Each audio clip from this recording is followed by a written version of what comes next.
Bhuvaneswari devotional சேனலின் வணக்கங்கள். இந்த புரட்டாசி, ஐப்பசி, கார்த்திகை, மார்கழி இந்த 4 மாதம் வந்து சாதுக்களுக்குரிய சாதுரிய மாதம்னு சொல்லப்படுது. அவங்க நம்ம வாழ்வியல் முறையின் பாகுபாடு தான் இதுவே தவிர இதில் சாஸ்திரங்கள்லாம் 2வது பட்சம் தான்.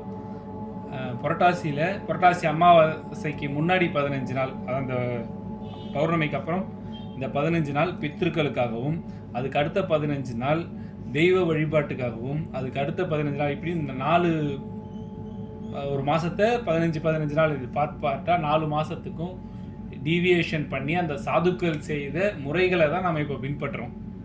இந்தியாவில் ஒவ்வொரு பார்ட்டில் ஒவ்வொரு மாதிரி இதை ஃபாலோ பண்ணுறாங்க. இதே மாலயபக்ஷத்தை தர்ப்பணம் கொடுக்கறத மட்டும், தர்ப்பணம் அப்படிங்கிறது நம்ம முன்னோர்கள் செய்த வழியை நான் ஏற்றுக்கிறேன், அவங்க செஞ்ச சரி தப்பை வந்து நான் ஏற்றுக்கிறேன் அப்படின்னு அக்செப்டன்சிக்கான ஒரு பாதை தான் இந்த தர்ப்பணம். இதில் ஜோதிடம், சாஸ்திரம் இது எதுவுமே கிடையாது. ஒரு குழந்தை பிறக்கும் பொழுது அந்த தாயின் யோனிலேருந்து அந்த குழந்தை ரத்தம் சதயமாக வெளியே வரும் பொழுதும் அவங்க அப்பாவுடைய உயிரில் தான் அது இந்த உயிர் பிறக்குது. அந்த உயிர் எப்போ அதுக்கு கிடைக்குதோ அப்போவே அது நம்முடைய மொத்தத்தையும் அக்செப்ட் பண்ணுதுன்னு தான் அர்த்தம். இதில் சாஸ்திரத்தின் மூலமாக நீங்கள் இதை பண்ணால் புண்ணியம் கழிஞ்சிரும், பாவம் கழிஞ்சிரும், பாவம் எதுவுமே வராது, பித்ருக்கள் செஞ்ச பாவம் எதுவும் வராது, பூர்வஜன இப்படி எதுவுமே கிடையாது, வராது அப்படின்னு ஒரு விஷயமே கிடையாது. எப்போ அவங்களோட உயிரை நம்ம வாங்குறோமோ அப்போவே அதை நம்ம சுமந்துட்டு தான் போக போகிறோம்னு அர்த்தம்.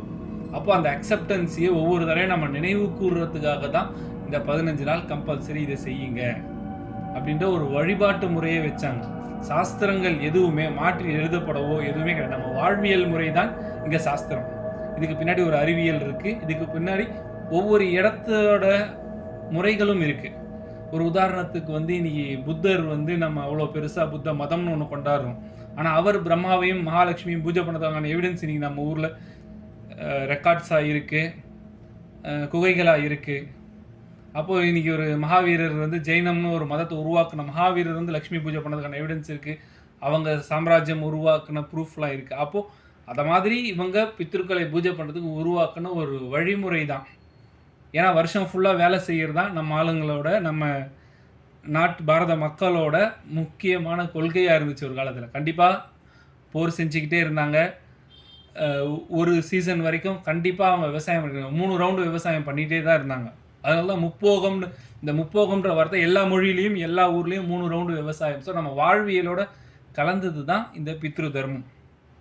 அதை செய்ய வைக்கிறதுக்காக ஒரு குறிப்பிட்ட டைம் வச்சாங்க. ஏன்னா இந்த டைமிங்கில் விவசாயம் நடக்காது, உடனே இப்போ பண்ணுறாங்களே, இப்போ நடந்துட்டு தானே இருக்குது அப்படின்ற கேள்விகள் பல கேட்கலாம். ஆனால் சீசனை பொறுத்து தான் முன்னாடி விவசாயங்கள் பண்ணிட்டு இருந்தாங்க. இன்றைக்கி நமக்கு சயின்ஸ் வளர்ந்துருச்சு, ஜெனட்டிக்கலி மாடிஃபைட் பண்ணுறோம், நிறைய ரிசர்ச் பண்ணுறோம், முளைக்காத இடத்துல முளைக்க வைக்கிறோம், காஞ்ச இடத்துல ஈர மண்ணில் விளையக்கூடிய விளைச்சலை இங்கே பார்க்குறோம். 3 ரவுண்டுக்கு 4 ரவுண்டு இங்கே இப்போது விவசாயம் பண்ணுறோம் சயின்ஸை வச்சு. ஆனால் அந்த காலத்தில் இருந்த முறைகள் வந்து இயற்கைக்கு பாதகம் இல்லாத இயற்கை சார்ந்தான் வாழ்ந்தாங்க. அப்போது அவங்களுக்கு அந்த ஆவணி மாதம் அந்த சீசனில் என்ன அறுவடை பண்ணுறாங்களோ அதை ஸ்டாக் வச்சுட்டு அதுக்கு அடுத்த உள்ள சில மாதங்களுக்கு அந்த ஸ்டாக் தான் இருக்கும். இந்த பனியில் இது வளராது, இந்த மழையில் இது இந்த இடத்துல வைக்க முடியாது அப்படின்ற ஒரு புழக்கத்தினால எங்கெங்கெல்லாம் இந்த விவசாயம் செய்ய முடியலையோ அந்த இடங்களெல்லாம் அவங்க அந்த இடத்த ரெஜுனேட் பண்ண விட்டுட்டு மற்ற இடங்களை பண்ண ஆரம்பித்தாங்க. அப்போ அதுக்கு குறிப்பிட்ட மக்கள் இருந்தால் போதும், மீதமுள்ள மக்கள், சாதுக்கள், ரிஷிகள், யோகிகள், இந்த புண்ணிய காரியங்கள் செய்யக்கூடிய மக்கள் வந்து இந்த இறையாண்மையை நோக்கி இதை ஒரு கடமையாக செய்ய வச்சாங்க.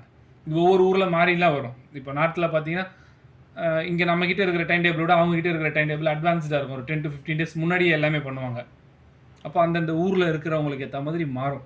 கிட்டத்தட்ட 1200 கம்யூனிட்டி பீப்புள், கம்யூனிட்டினா ஜாதி கிடையாது, அவங்க வாழ்ந்த இடம், வாழ்வியல் மாற்றம் உள்ள மக்கள், இதை கவர்மெண்ட் கம்யூனிட்டி ஜாதின்னு சொல்லி பிரித்து வைக்கிறாங்க.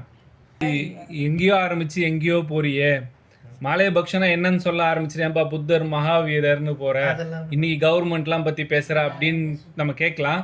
ஆனால் இது எல்லாத்துக்கும் இன்றைக்கி இருக்கக்கூடிய சூழலுக்கு மகாலயபக்ஷம் எப்படி கொண்டாடப்படுது, ஸோ இதோட ஹிஸ்ட்ரி நதி மூலம் ரிஷி மூலம் ஆராயாதன்னு சொல்லுவாங்க. அதை மாதிரி நம்ம இதை பற்றி தெரிஞ்சுக்கல. ஆனால் இது நம்ம பித்ருக்களுக்காக, நம்ம முன்னோர்கள் செய்த நல்வினைகளை, நம்ம முன்னோர்கள் வாழ்ந்த இந்த பூமியை என் முன்னோர்கள் பெயரை சொல்லி நான் ஏற்றுக்கிறேன் அப்படின்னு சொல்கிறதுக்காக பண்ணக்கூடிய இந்த தர்ப்பணமும் இந்த பூஜை முறைகளும், இதை நம்ம அடாப்ட் பண்ணும் பொழுது அவங்களுடைய முழு ஆசீர்வாதம் நமக்கு கிடைக்கிது அப்படின்ற ஒரு நம்பிக்கையில் தான் இந்த மகாலய பக்ஷ பூஜைகளும் தர்ப்பணங்களும் கையாளப்படுகிறது.